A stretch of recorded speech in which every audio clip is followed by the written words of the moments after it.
Après ce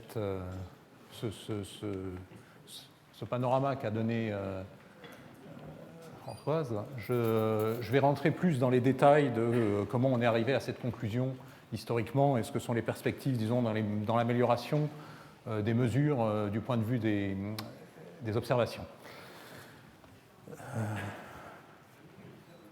Je pensais qu'on serait 3 douzaines dans la salle. La dernière fois que je suis venu à un séminaire au Collège de France, il y avait à peu près 30 personnes.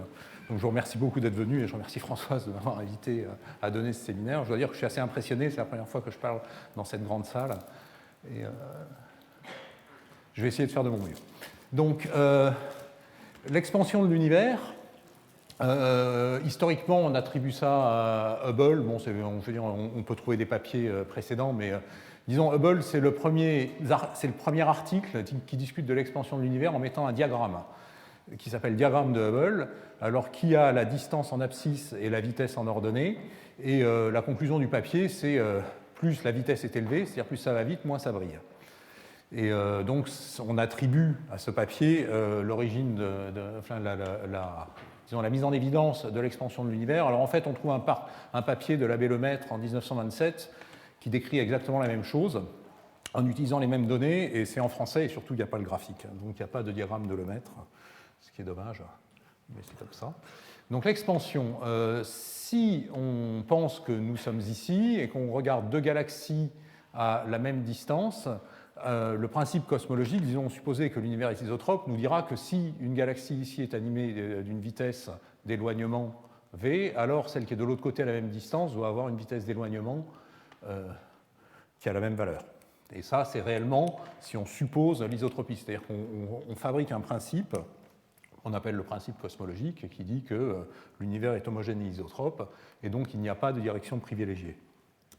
Alors évidemment, si on change de point de vue, c'est-à-dire si on prend le point de vue de E, nous nous éloignons à la vitesse v et les autres là s'éloignent à la vitesse de v, et donc on a une proportionnalité, disons, des distances pourvu que les vitesses s'additionnent. Donc dans un cadre non relativiste ou en relativité galiléenne où les vitesses s'additionnent, on a des vitesses d'éloignement apparentes des galaxies qui sont proportionnelles à la vitesse, à cause simplement du principe cosmologique qui est qu'il n'y a pas de direction ni de position privilégiée.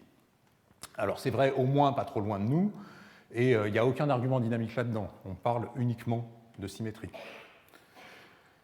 Donc si on veut avoir de la dynamique, il faut aller à l'ordre suivant, c'est-à-dire que si on écoute M. Newton, dans la mesure où les forces de gravitation, du moins celles qu'on connaît ici, enfin qui vous tiennent dans vos sièges, sont attractives, les vitesses apparentes vont décroître avec le temps. D'accord ? Et donc, si on veut mesurer, par exemple, la densité, il va falloir mesurer la manière dont la vitesse varie avec la distance. D'accord ? Donc, à petite distance, on aura une vitesse qui est strictement proportionnelle, et la constante de proportionnalité s'appelle la constante de Hubble. Alors, comme disait Françoise, elle a beaucoup varié au cours du temps récent, la difficulté était en fait de fixer l'échelle des distances. Donc, si on peut s'interroger sur la valeur de la pente qu'a donnée Hubble, la chose importante dans ce diagramme, c'est la proportionnalité. Je veux dire, l'échelle des distances, donc il s'est trompé sur les distances, mais il s'est trompé d'un facteur d'échelle global. Et donc, ça n'enlève pas le fait que la chose importante là-dedans, c'est que les vitesses et les distances sont proportionnelles. La constante de proportionnalité est juste fausse.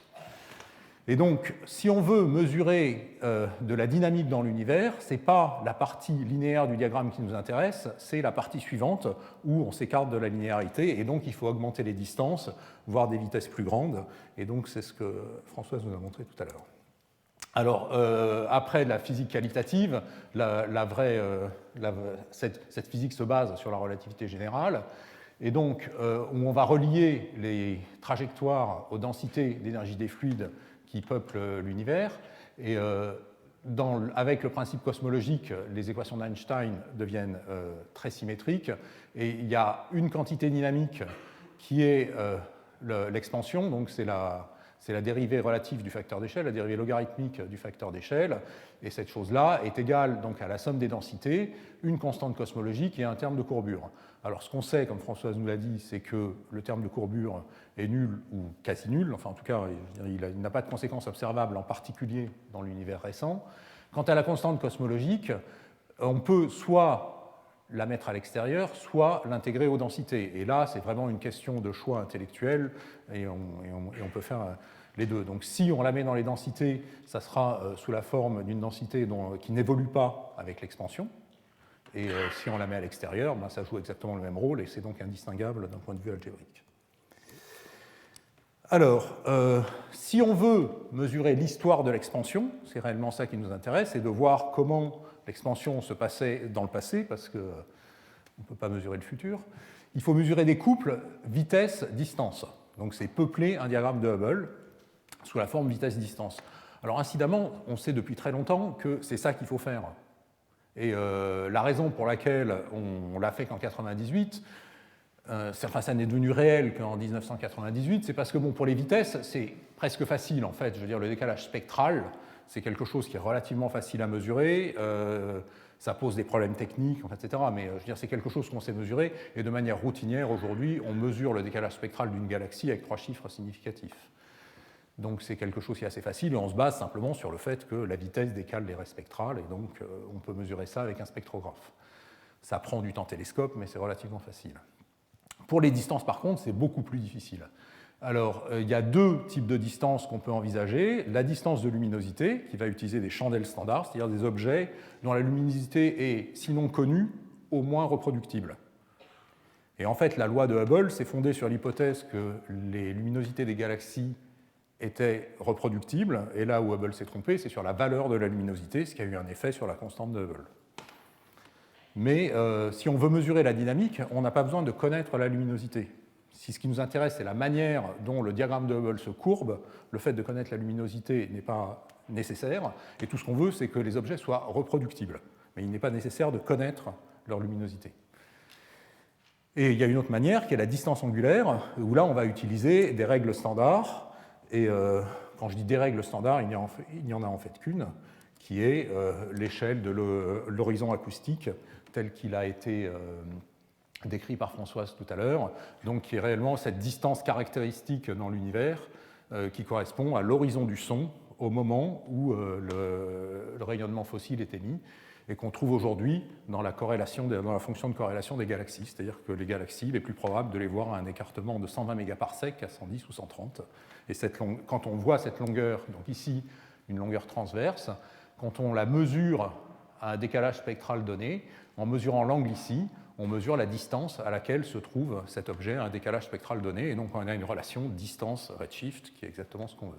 Donc les règles standards sont ici, les chandelles standards sont ici, et les deux méthodes fonctionnent. Bon, pour des raisons pratiques, les supernovae sont observationnellement en avance. C'est peut-être quelque chose qui va changer dans les années qui viennent, mais aujourd'hui, on a plus de résultats du côté des supernovae que du côté des règles standards. Ça pourrait changer dans les années qui viennent. Mais pour l'instant, c'est ça la réalité, essentiellement parce qu'il faut moins de temps télescope pour obtenir une distance à une supernova que pour mesurer cet horizon.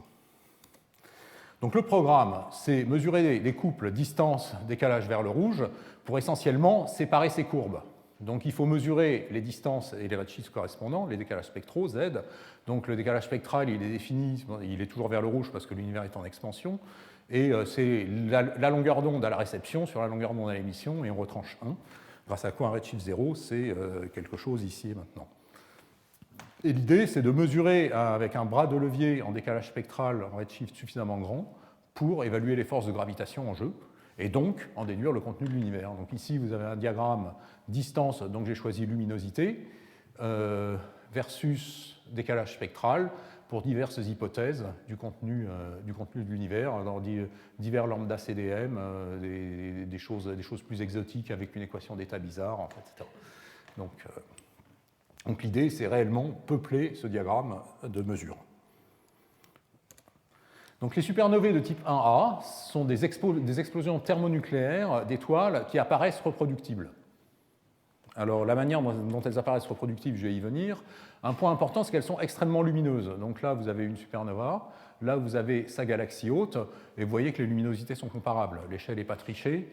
Et donc, le fait qu'elles soient extrêmement lumineuses, dans la mesure où on voit des galaxies à un décalage spectral de 1, eh ben, on peut espérer voir des supernovae à un décalage spectral de 1. Vous ne verrez pas une étoile ordinaire à un décalage spectral de 1, c'est impossible. C'est beaucoup trop faible. C'est transitoire, la montée dure une vingtaine de jours, la descente une trentaine, enfin, selon la définition qu'on prend, c'est très rare. Donc c'est grosso modo le taux au repos qui retourne nous, c'est un événement par galaxie et par millénaire. Donc la dernière attestée dans la Voie lactée a eu lieu en 1006, si je me rappelle bien, je ne sais plus, enfin bon, c'est quelque chose comme ça, et elle a été visible à l'œil nu en plein jour pendant 3 mois. Les fluctuations de luminosité au pic sont de l'ordre de 40%, donc c'est ce qui est dessiné là. J'ai le même graphique que Françoise, je n'ai pas fait exprès, c'est un graphique historique, disons. Et si on utilise des indicateurs de luminosité, on est capable de résoudre cette dispersion de luminosité à 14%. 14% de dispersion de luminosité, ça veut dire que chaque événement va vous donner une distance à 7% près. En astrophysique, c'est imbattable, tout simplement. Alors, le premier diagramme de Hubble de précision, il date de 1996 et il est dû à Mario Amui et des collaborateurs. En fait, il y a plus de 50 auteurs sur ce papier. C'est un travail énorme d'avoir obtenu ces distances-là, c'est réellement un tour de force. Alors, vous voyez les décalages spectraux, ils sont modestes. Ils vont de 0,01 à 0,1. Donc 0,1 ici, ça veut dire que la lumière est décalée de 10% vers le rouge, tout simplement. Donc 400 nanomètres deviennent 440. La dispersion de luminosité ici, c'est 0,14, d'accord, 14%, donc ça veut dire qu'on a des distances à 7%. Donc chaque distance ici est mesurée à 7%, ayant entre 25 et 30 événements. Donc chaque distance est mesurée à mieux que 10%. Et là, ce qui a été déterminant, la raison pour laquelle ça arrive en 1996, c'est parce que c'est le premier moment où il y a des détecteurs CCD au foyer des télescopes. C'est ça qui a été déterminant. Avec un détecteur CCD, on peut mesurer précisément la photométrie, et ça a été décisif. Donc le verrou technologique qui a sauté, c'est ça. Alors comment on trouve des supernovae? Celle-là, elle est facile à trouver. Il n'y a pas besoin d'un truc sophistiqué. On va voir qu'il y a un objet dans l'image qui n'était pas là il y a 15 jours ou 3 semaines. Et donc des amateurs ont découvert des supernovae avec des télescopes amateurs équipés de senseurs CCD. Et ça continue. Je veux dire, donc c'est tout à fait possible de découvrir des supernovae proches d'une manière assez rustique et ça fonctionne très bien. Pour les supernovae distantes, il faut réellement faire une soustraction d'images. Donc là, vous voyez 2 images. Là, ici, il y a une supernova. Elle est essentiellement confondue avec sa galaxie haute que vous voyez ici.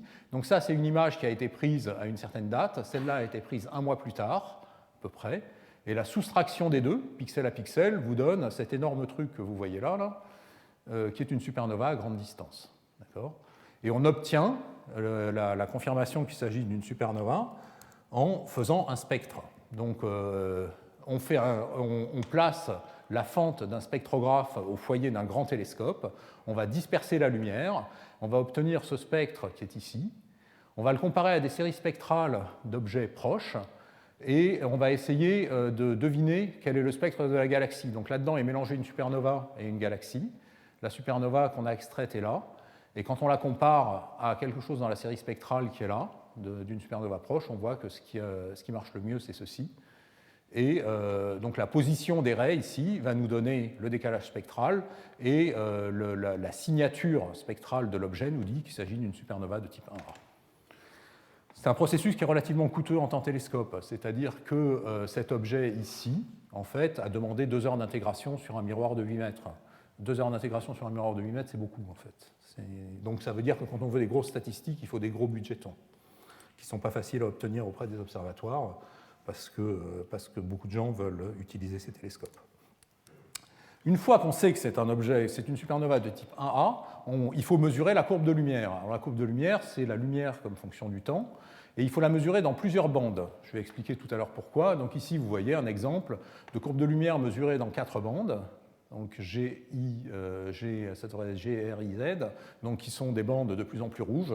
Le G, c'est du vert, et le Z, c'est du proche infrarouge. Et il faut mesurer ça pendant un certain temps, disons, pour être capable de mesurer la forme de la courbe de lumière et d'inférer la valeur au maximum qu'on va utiliser comme indicateur de distance. Et là, bon, ça a été ajusté à l'aide d'un modèle empirique qui permet de lier les points et de réduire cet ensemble de données à quelques paramètres à partir desquels on va estimer la distance. J'y reviendrai tout à l'heure. Donc, un détail que vous remarquez peut-être, c'est le fait que sur ce jeu de courbes de lumière, contrairement à celle que j'ai montrée tout à l'heure, l'échantillonnage, c'est-à-dire la position des points, est en fait grosso modo la même tout le long de la courbe de lumière. Alors c'est un espèce de miracle. Vous devriez vous demander à ce stade-là, mais comment a-t-on pu obtenir une mesure ici alors que la supernova était à peine visible? Il y a une espèce de... Pour voir une supernova, il faut d'abord la détecter puis la mesurer.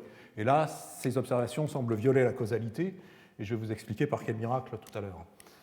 Donc, le diagramme de Hubble, maintenant, c'est le flux versus le décalage spectral. Donc, le flux, on va l'extraire de cette courbe de lumière, en inférant, par exemple, le flux au pic à l'aide de ce modèle lissé. Donc ça, c'est ce qui va nous donner la distance. Et le décalage spectral, on l'obtient par la spectroscopie, et on regarde combien il faut décaler un spectre d'une supernova proche pour les mettre en accord, et ça donne le décalage spectral. Alors en fait, il y a une manière encore plus précise d'obtenir le décalage spectral, c'est de prendre les raies d'émission de la galaxie. La galaxie haute, quand on la voit, elle a des raies d'émission qui sont très étroites et qui nous donnent le décalage spectral avec 3 chiffres significatifs. Donc quand on peut avoir les raies de la galaxie haute, c'est encore plus précis et beaucoup plus simple. Et c'est le cas pour les 2/3 des supernovae. Donc, fin 98, donc il y a les 2 articles jumeaux dont Françoise a parlé. Donc celui de Ries et al. Fin 98, celui de Perlmutter et al. Je me suis trompé, en fait c'est début 99. Et donc ça, c'est le diagramme de Hubble du papier de Ries et collaborateurs. Ça, c'est le diagramme qui donne les régions de confiance dans l'espace des paramètres densité de matière, énergie noire. Donc la conclusion, c'est que nous sommes ici, d'accord ? Et l'hypothèse favorisée jusque-là, c'était l'univers plat lambda égale 0 qui est là. Et donc vous voyez que on est très très loin des régions autorisées par le diagramme de Hubble. Et donc c'est ça la découverte de l'accélération de l'expansion. Qu'est-ce qui est neuf en 98? On s'est détecté systématiquement les supernovae distantes, à un redshift, disons, de l'ordre de 0,5, et les 2 équipes ont utilisé principalement la plus grande caméra disponible à l'époque, qui était la BTC sur le CTIO 4 mètres au Chili. On peut alors comparer les supernovas à grand Z à celles à petit z, et les 2 équipes, elles ont utilisé le même lot, c'est-à-dire ce diagramme de Hubble extraordinaire fait par Mario Amui en 1996. Et pourquoi faire? L'idée, c'était tout simplement de mesurer le paramètre qu'on appelait le paramètre de décélération, parce qu'on était dans l'idée qu'il fallait mesurer la densité de matière. Dans un univers où il n'y a que de la matière, la décélération, c'est ωm sur 2. Et donc, il fallait mesurer Q0 pour avoir ωm, pourvu qu'on sache multiplier par 2, ce qui n'est pas très compliqué. Donc, ces 3 messieurs ont reçu une invitation à Stockholm. Et donc, ce que dit le communiqué, c'est la découverte de l'accélération de l'expansion à travers l'observation de supernovae distantes. Et donc, là, c'est symbolisé par ce graphe ici où j'ai tracé ce trait, j'ai rajouté ce trait. Au-dessus de ce trait, l'expansion est accélérée et en dessous, l'expansion est décélérée. Vous voyez que les contours de confiance sont de manière inambiguë dans la zone accélérée. Donc on a un univers dominé aujourd'hui par 2 composantes et on aurait tendance à se demander, est-ce que c'est une constante cosmologique? Donc la question c'est, on a une densité de matière qui décroît avec l'expansion, avec le temps. La constante cosmologique, c'est une densité qui est plate. Et est-ce qu'il y a de la place, est-ce que les données autorisent à avoir une densité qui décroîtrait lentement avec l'expansion? Alors on sait que ça ne peut pas décroître à la même vitesse que la matière, les observations l'interdisent, parce que sinon l'expansion ne serait pas accélérée.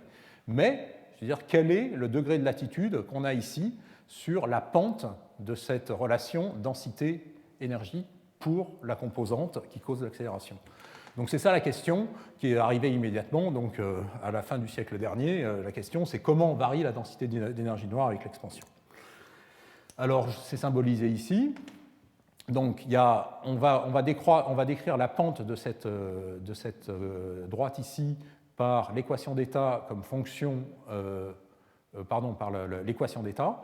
Et donc là, c'est le diagramme de confiance qui a été fait donc par un des 2 papiers, où l'on voit la zone autorisée ici, qui dit donc que si on essaie une constante cosmologique, eh bien la densité c'est 0,3, c'est ce qu'on a vu tout à l'heure sur le diagramme.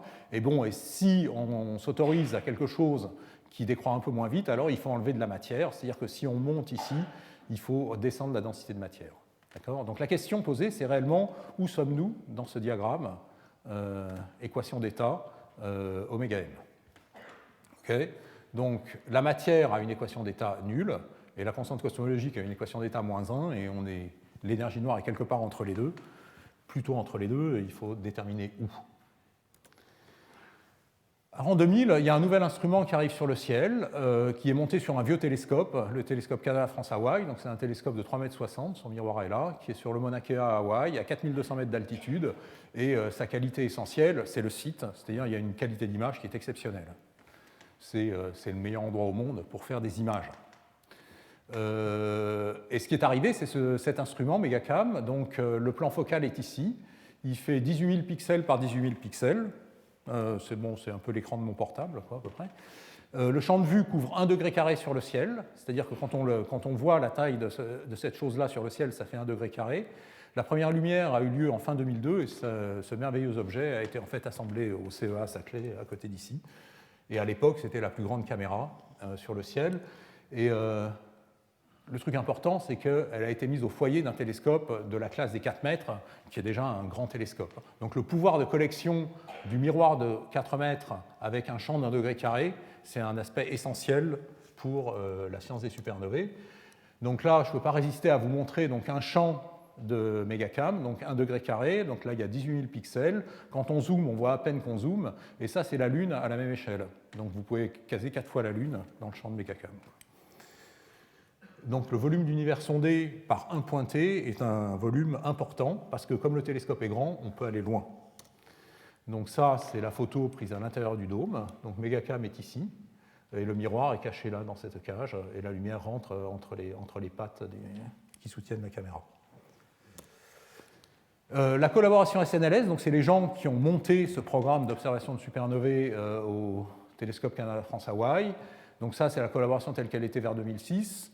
Le télescope, c'est Canada, France, Hawaï, et donc les collaborateurs, ils sont en France, au Canada, et puis un peu à Berkeley et en Angleterre. Et en fait, c'est une collaboration qui est plutôt du côté de Perlmutter des découvreurs, quoi. Il y a 2 équipes, et cette collaboration s'est plutôt attachée au côté Perlmutter, c'est-à-dire Berkeley. Alors, pourquoi? Quel est ce miracle qui fait que cet instrument permet de changer la donne pour les supernovae? Donc la technique qu'on a choisie, c'est d'observer toutes les 4 nuits, donc de tourner un film. Avec la règle qu'on essaye la nuit suivante si on a mauvais temps, on a imagé dans 4 bandes, donc pour couvrir le domaine spectral de 420 à 950 nanomètres, et il y a eu 5 ans d'observation, de 2003 à 2008. Et ça a été une part d'une grande entreprise qui s'est appelée le CFHTLS, Canada France Hawaii Telescope Legacy Survey, donc qui était un investissement de 500 nuits pour exploiter au mieux cette caméra. Et donc le miracle, il est très simple, il se voit sur ce graphe. C'est-à-dire que si vous prenez une date à laquelle on a observé, ce truc est en train de mourir, non, je ne sais pas. Si vous prenez une date à laquelle on a observé, vous verrez qu'il y a grosso modo une dizaine de supernovae qui sont mesurées simultanément. Donc ce que ça veut dire, c'est que quand on pointe le télescope, il y a 10 supernovas actives dedans. C'est-à-dire qu'on a arrêté de chercher les supernovae, on pointe le télescope à un endroit et on attend qu'elles explosent là. Et le champ du télescope est suffisamment grand pour qu'il y en ait 10 à chaque instant qui fournissent des données qui permettent de mesurer la courbe de lumière. Donc l'aspect essentiel là-dedans, c'est la qualité de l'instrument. Tout simplement, c'est le champ de l'instrument associé à la taille du miroir. D'accord ? Et à partir de là, je veux dire, il n'y a rien de génial dans la suite. C'est la capacité de collection de l'engin qui a été essentielle.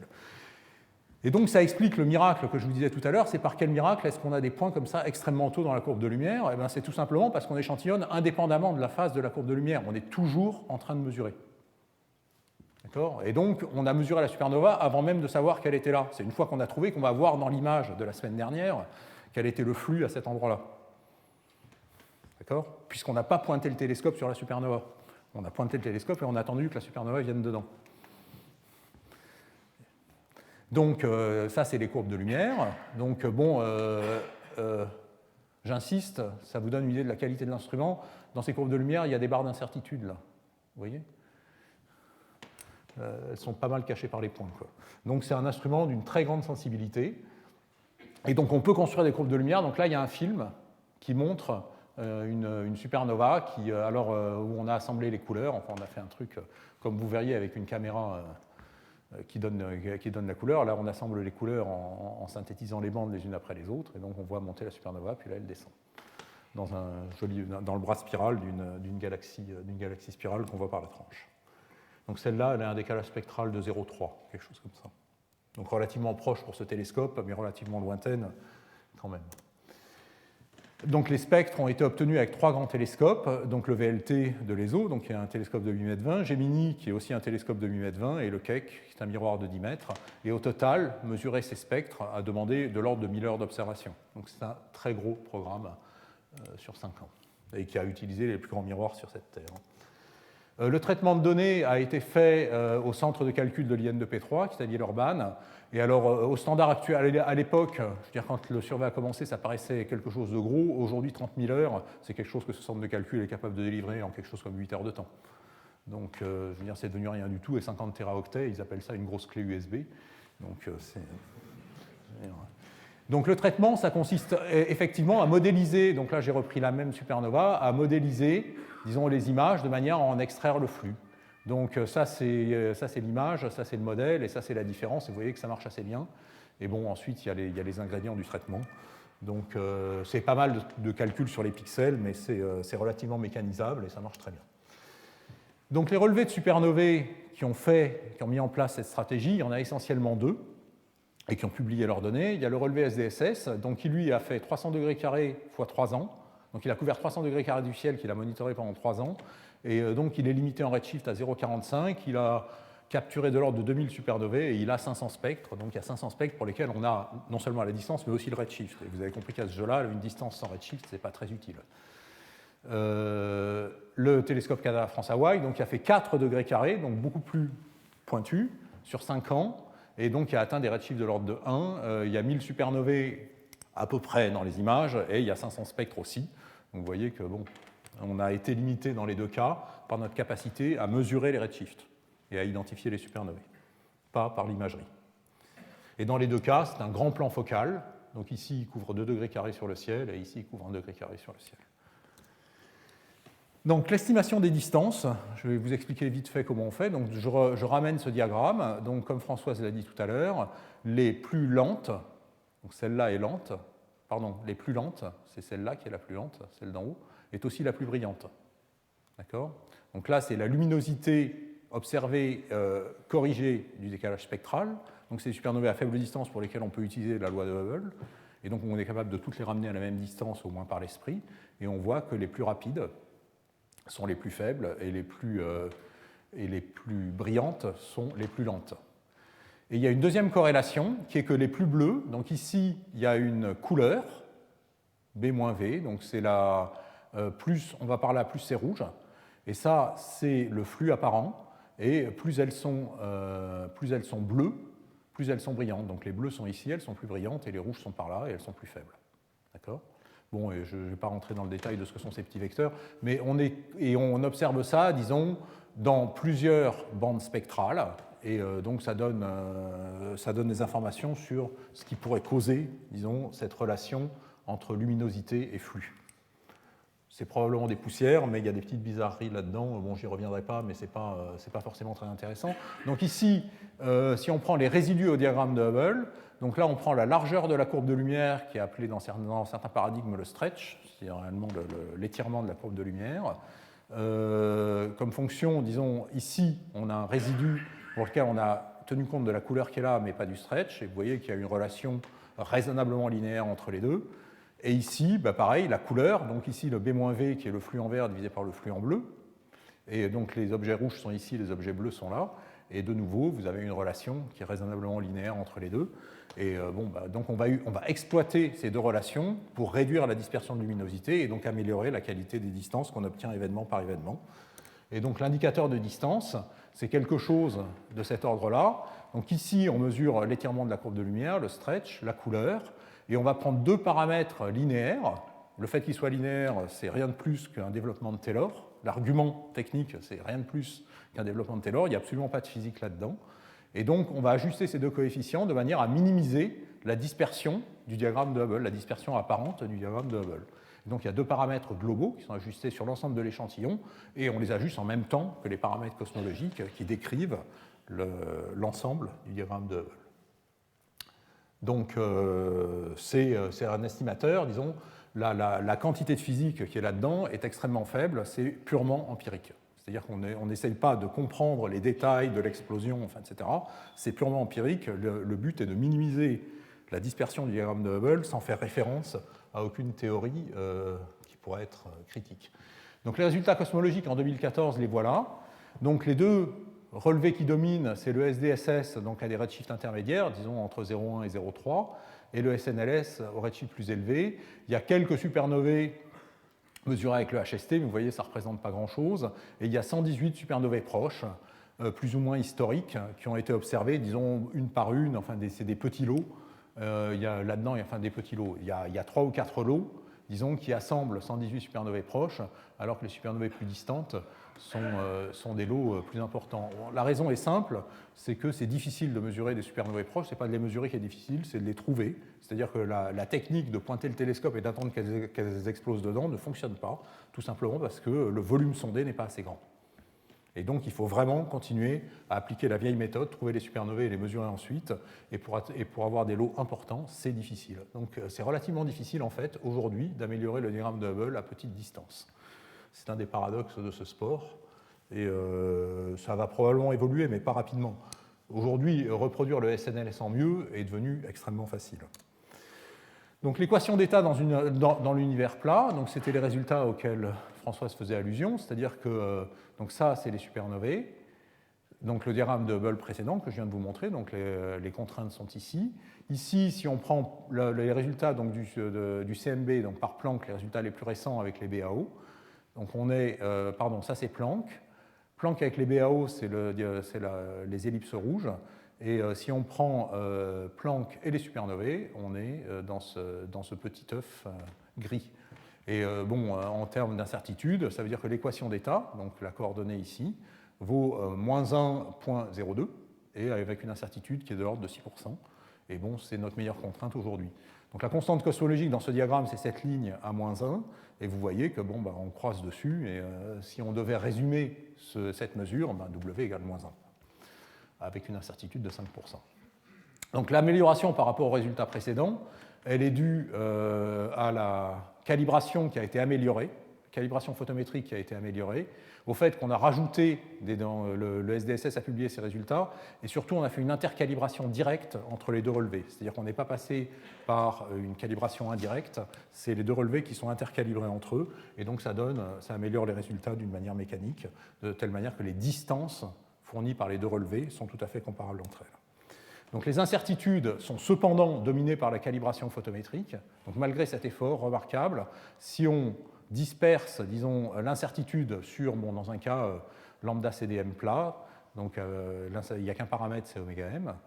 Un tiers de l'incertitude est due à la calibration photométrique, la moitié est due aux incertitudes statistiques, donc à ces 7% par supernova qui sont la qualité de l'estimateur de distance, et le reste, c'est des petites choses qui représentent de l'ordre d'une quinzaine de pourcents, et qui sont les prochains problèmes.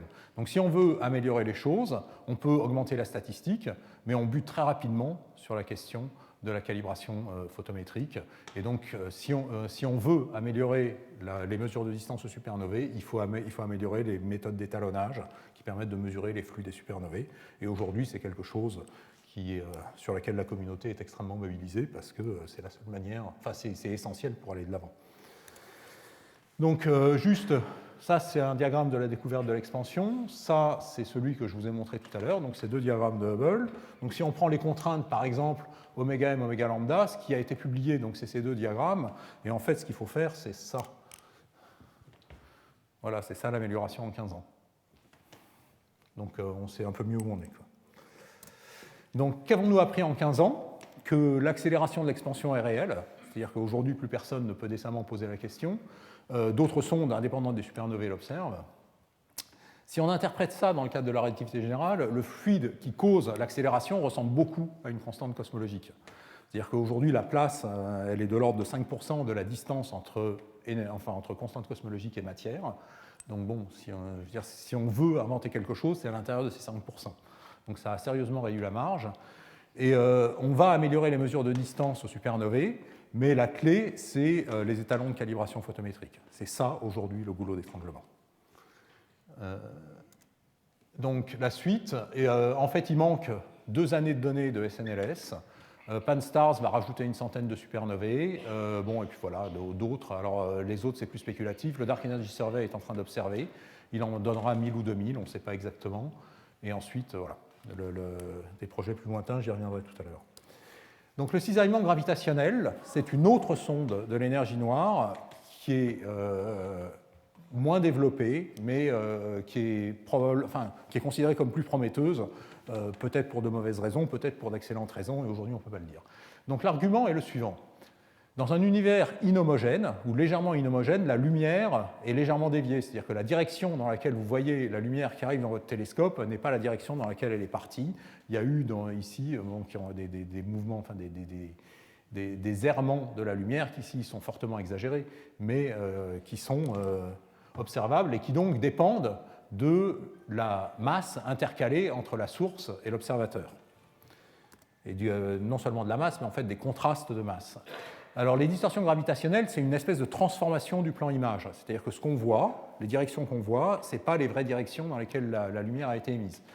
Donc il y a deux régimes, disons. Il y a le lentillage faible, où la transformation est biunivoque, c'est-à-dire où vous pouvez inverser la transformation, c'est-à-dire que les images et les sources restent avec une relation inversible. Le lentillage fort, il y a des images multiples du même objet, donc là, c'est évidemment pas inversible. D'accord ? Donc, ça donne des choses différentes. Je ne vais discuter que le régime du lentillage faible. Donc, le lentillage faible, à l'ordre 0, c'est un déplacement qui est inobservable parce qu'on n'a aucun moyen d'enlever la lentille. Donc, vous voyez une image qui n'est pas au bon endroit, mais elle n'est pas au bon endroit, et alors, on n'a absolument aucun moyen de le faire. À l'ordre 1, c'est une matrice de 2, parce qu'il s'agit d'un déplacement d'une position à 2 dimensions dans une position à 2 dimensions. Donc, il y a 4 paramètres qu'on peut séparer sous la forme d'une magnification, un paramètre, c'est-à-dire l'objet agrandi. Cisaillement, il est devenu elliptique s'il était rond, ou il est devenu rond s'il était elliptique. Donc ça, on le décrit par une matrice symétrique de déterminant 1, donc ça donne 2 paramètres, et une rotation qui a un paramètre. Alors la magnification et le cisaillement sont en principe observables statistiquement. La rotation, elle ne l'est pas, et d'ailleurs elle est absente si la lentille est simple. C'est-à-dire que si vous prenez une masse et que vous faites passer un rayon, les images ne tournent pas. Alors la schématique des distorsions, la voici. Donc, ce qu'on appelle la convergence ou la magnification, c'est ce petit symbole kappa. Si c'est négatif, l'objet est plus grand. Si c'est positif, l'objet est plus petit. Une des composantes du cisaillement, ça va être un allongement ou une compression selon 2 axes orthogonaux. Et l'autre composante, c'est la même chose à 45 degrés. D'accord ? Et donc, des fois, on décrit le cisaillement par un vecteur, disons. Alors, c'est un vecteur bizarre. C'est-à-dire qu'il a des propriétés bizarres, c'est-à-dire que les deux composantes correspondent en fait à des cisaillements à 45 degrés. Parce que les deux cisaillements ici à 90 degrés correspondent à un changement de signe d'une des composantes. Donc c'est un vecteur qui a des propriétés de transformation sous les rotations un peu bizarres. Ce n'est pas un vecteur ordinaire. Donc la schématique, disons, de la relation avec les sources de gravitation, elle est donnée ici avec une seule source de gravitation. Donc ce que vous allez voir, il y a un plan de diffusion qui est au niveau de la lentille. La source est là. Donc on est dans le cas ici où on a 2 images et la différence d'angle. Donc si on résout l'ensemble des équations, donc alpha c'est la différence entre la direction d'émission et la direction de réception. Et il y a une relation entre alpha, les 2 distances ici, et les 2 angles entre l'angle sous lequel on verrait l'image s'il n'y avait pas de déflexion et l'angle sous lequel on la voit, qui est cette différence ici. Et ce que nous dit la gravitation, c'est que cette différence entre les 2 images, l'image lentillée et l'image non lentillée, dérive d'un potentiel. Donc c'est un point qui est assez important, c'est-à-dire qu'en fait, cette transformation d'un espace à 2 dimensions vers un espace à 2 dimensions, en fait, elle est gouvernée par un champ scalaire. Donc ça veut dire que dans cette transformation, il y a une composante en trop. D'accord ? Et ça va être exploité plus loin.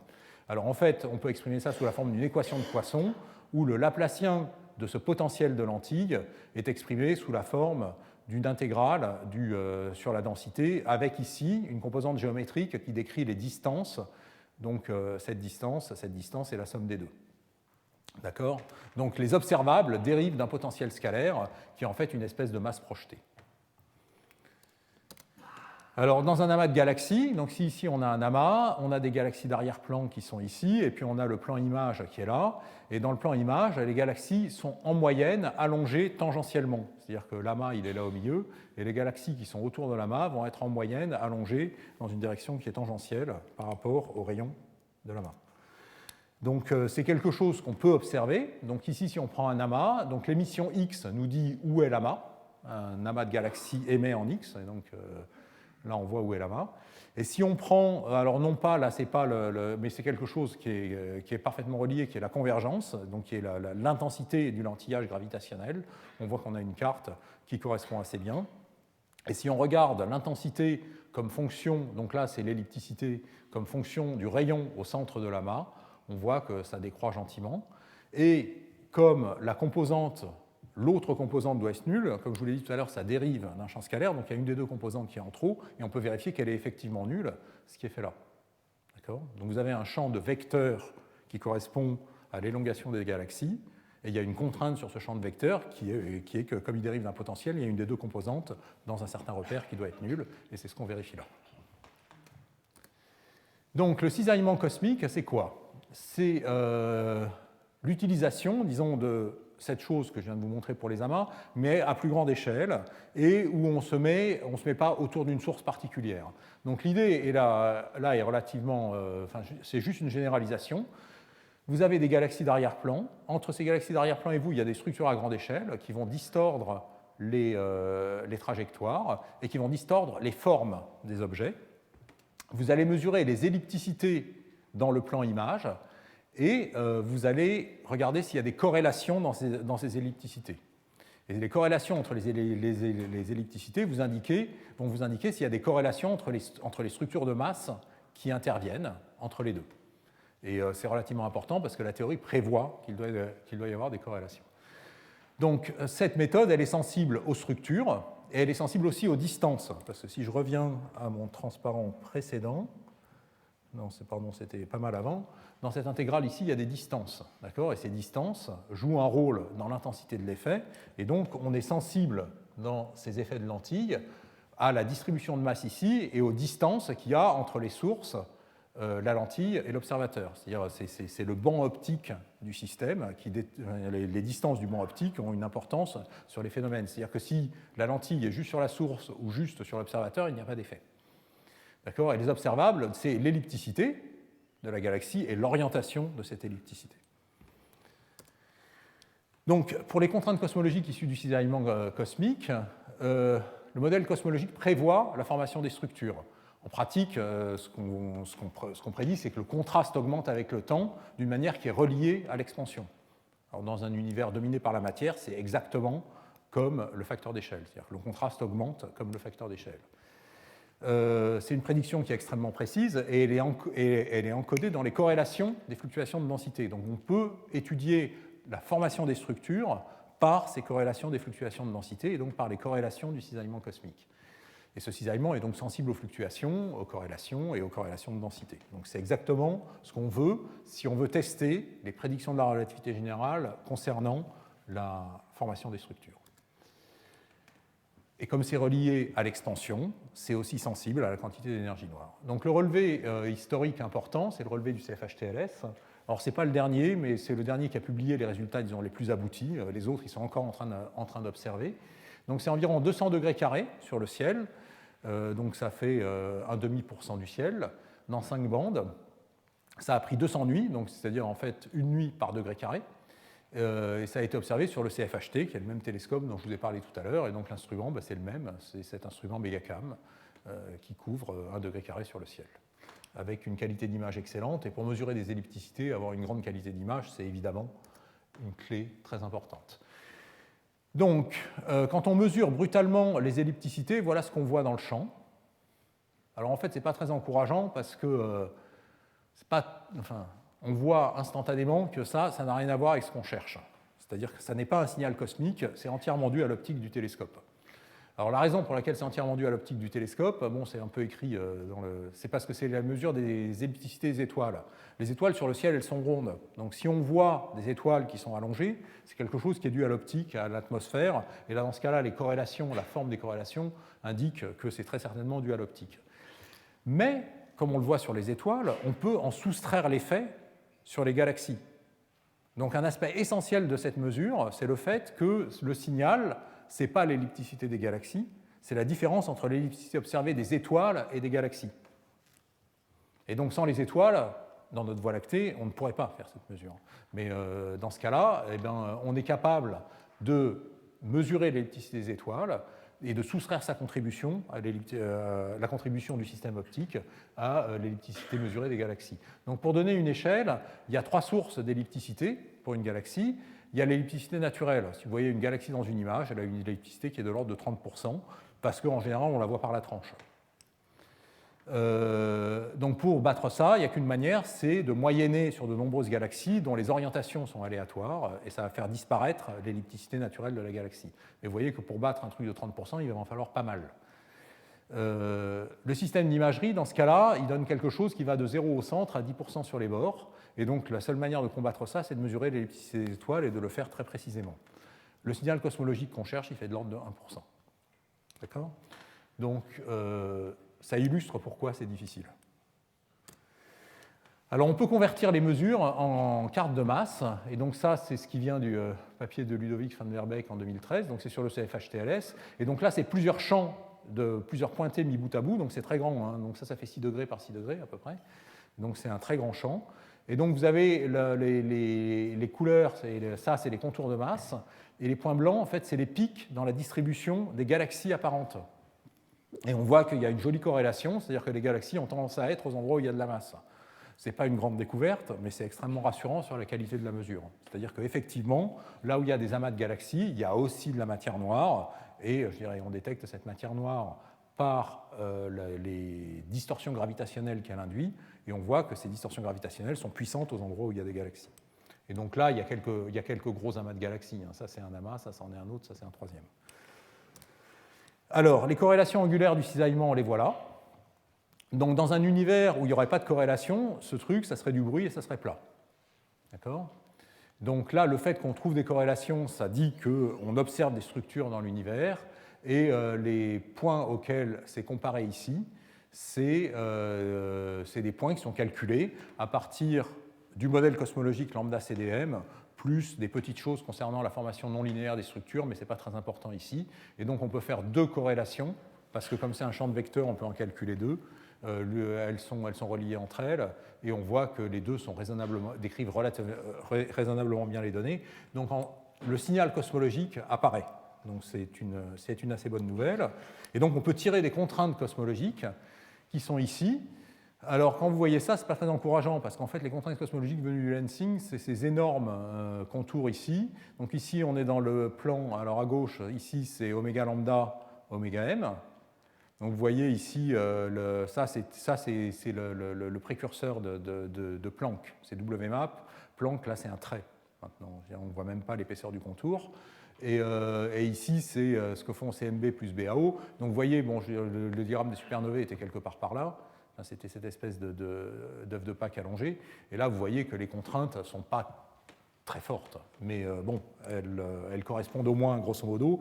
Et donc, si on prend les contraintes sur la densité d'énergie, sur l'équation d'état, donc oméga dark energy W, d'habitude, ce graphe est pivoté. Enfin, vous voyez de nouveau qu'on n'apprend pas grand-chose. Mais ça, c'est parce qu'on est en 2D. C'est-à-dire qu'on n'a pas utilisé l'histoire. On a utilisé le signal intégré depuis les sources jusqu'à maintenant. Alors, la raison pour laquelle le relevé a été fait en 5 bandes, c'est pour pouvoir couper des tranches.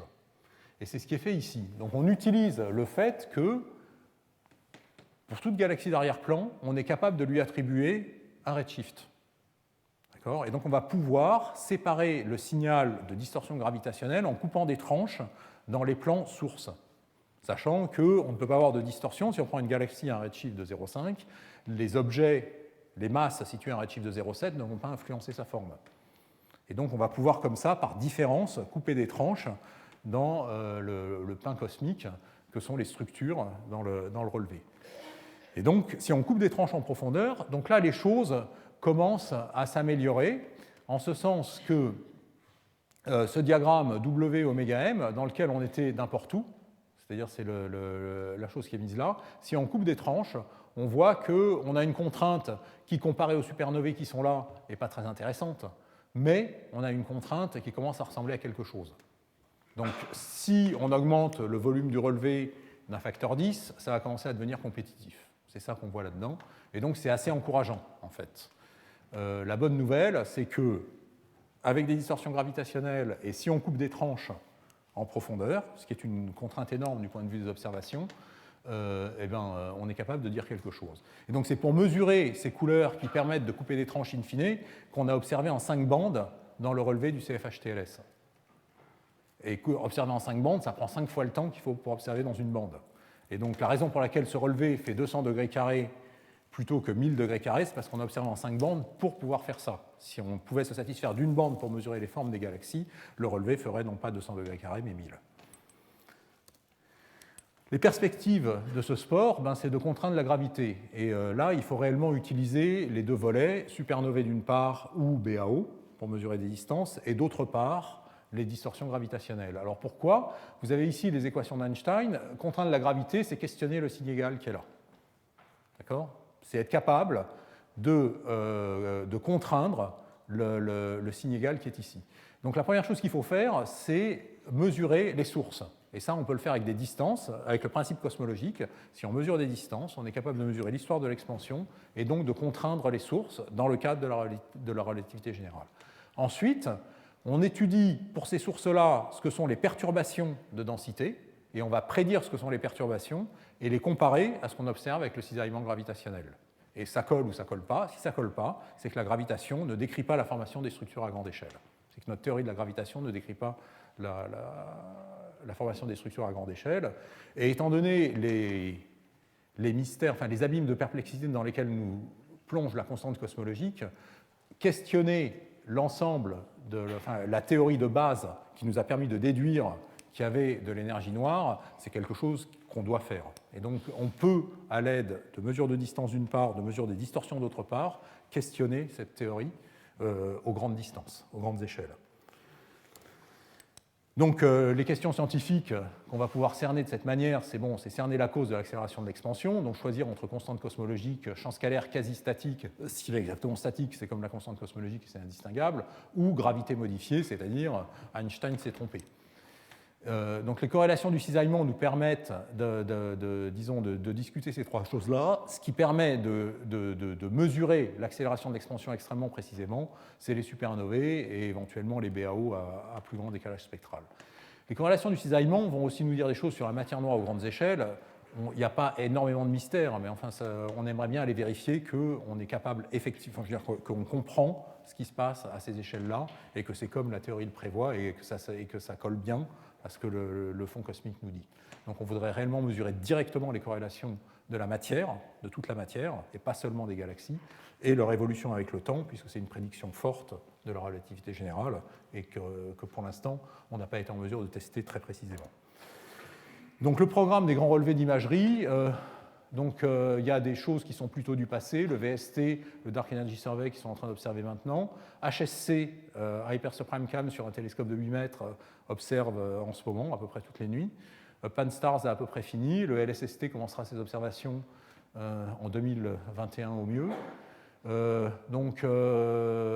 Les profondeurs sont très variées, le LSST prévoit d'être extrêmement profond, prévoit d'observer un très grand nombre de supernovae. Il y a des projets spatiaux, donc Euclide est dans les tuyaux, le lancement est prévu pour 2020, premières observations en 2021, 5 ans d'observation. Il n'y a pas de programme supernovae dans Euclide approuvé, ça arrivera peut-être, ça serait une très bonne chose.